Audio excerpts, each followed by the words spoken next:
I don't have to tell you, Super Tuesday is here. Yep, finally, and with close to 600 delegates up for grabs. Tonight's results could make or break some of the candidates' campaigns. And despite holding one of the last positions in the current polls, Dr. Ben Carson wrote a new op-ed on FoxNews.com that he's not going anywhere. Well, he joins us now. Dr. Carson, thanks for being with us on this Super Tuesday. Thank you, and congratulations, Ainsley, on your new position. You're so sweet. Absolutely. Thank you so much. All right, so a lot of the voters out there want to know what's going to happen today, what are your predictions, and why you've decided to stay in the race. Well, I decided to stay in the race because we have millions of social media followers, and they're saying, please do not take the choice away from us. And they continue to support me financially and in every other way, and I think they have a right to be heard.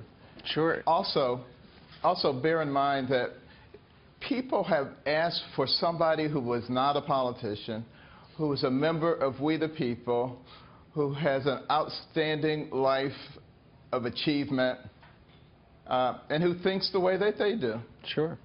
Absolutely. And Dr. Ben Carson, when you look at the polls, people go, well, he's only at a certain number of percentage points. And the political operatives and the pundits on TV, they say, you know, Ben Carson needs to drop out so those people can go help Marco Rubio or Ted Cruz or go help somebody else. But you're not going to do that, are you? Well, you know, what the pundits say is very typical of the manipulative class.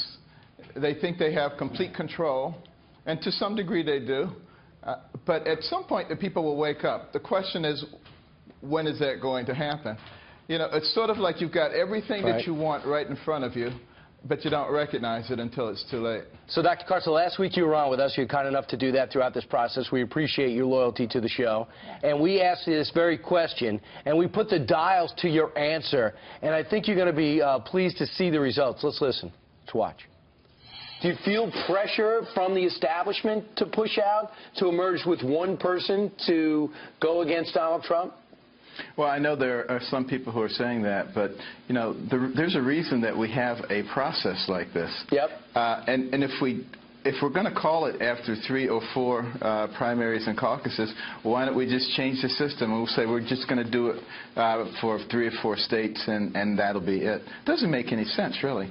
And, you know, there's a lot of information that still needs to come out. And the nice thing is now that the numbers are down to a smaller size, maybe it's just possible that we might actually start talking about the real issues and the real solutions to the problems of America, because they are very, very substantial. Dr. Carson, the more you talked, the more you explained yourself, the higher the lines went with independents and Republicans. Your reaction?